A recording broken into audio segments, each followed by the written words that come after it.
નમસ્કાર, આપ સૌનું સ્વાગત છે આજના નવા વિડીયોમાં। મિત્રો, શિક્ષણ વિભાગ દ્વારા એક પરિપત્ર કરી પ્રાથમિક શિક્ષણ નિયામકશ્રીને સૂચના આપવામાં આવી છે કે હવે પછી જે પણ વિદ્યાર્થીઓને એલસી એટલે કે શાળા છોડી અંગેનું પ્રમાણપત્ર આપવામાં આવે એમાં કેટલાક સુધારા કરવાની કહ્યું છે। તો એ સુધારા કયા છે એની ચર્ચા આ વિડીયોમાં કરીશું। વિડીયો ગમે તો લાઈક કરી દેજો, બીજા મિત્રો સાથે શેર કરજો અને આવા જ ઉપયોગી વિડીયો માટે અમારી ચેનલ સબસ્ક્રાઈબ કરી લેજો।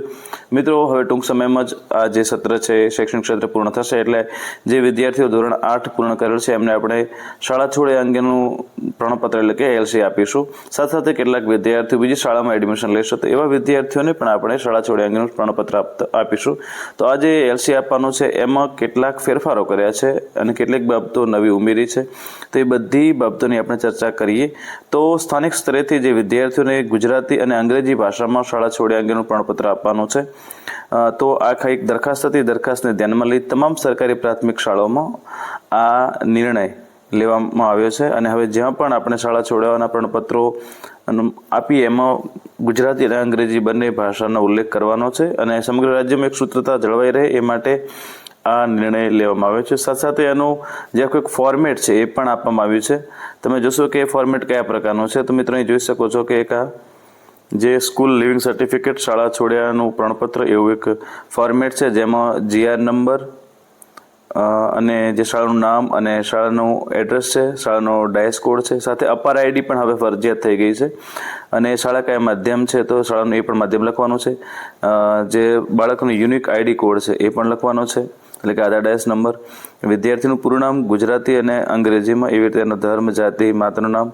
સાથે સાથે બીજી કેટલીક મહત્વની બાબતો ઉમેરવાની છે એ છે કે અહીં તમે જોઈ શકો છો કે પ્લેસ ઓફ બર્થ એટલે કે બાળકનું જન્મનું સ્થળ અને વતન નેટિવ પ્લેસ, આ બંને બાબતો પહેલાં એક જ હતી જન્મ સ્થળ, એની જગ્યાએ આ બંને બાબતો નવી ઉમેરવામાં આવી છે।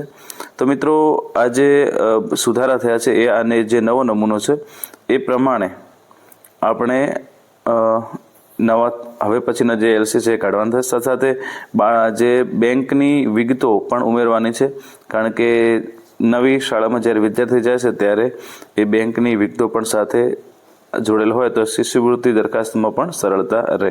તો મિત્રો, તમે જોઈ શકો છો કે આ રીતે જે નવા ફેરફારો થયા છે અને આ જે નવો નમૂનો છે એ પ્રમાણે હવે આપણે વિદ્યાર્થીઓને એલસી એટલે કે શાળા છોડ્યા અંગેનું પ્રમાણપત્ર ગુજરાતી અને અંગ્રેજી બંને ભાષામાં લખીને આપવાનું થશે।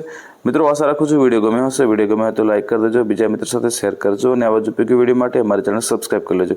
મિત્રો, આ પરિપત્ર અને આ એલસીનો જે નમૂનો છે બંનેની લિંક તમને ડિસ્ક્રિપ્શનમાં મળી જશે, ત્યાં જઈ તમે આ બંને ડાઉનલોડ કરી શકો છો। ફરી મળીશું એક નવી અપડેટ સાથે, નવા વિડીયો સાથે। ત્યાં સુધી આપ સૌ મિત્રોને જય માતાજી, જય હિન્દ, જય ભારત।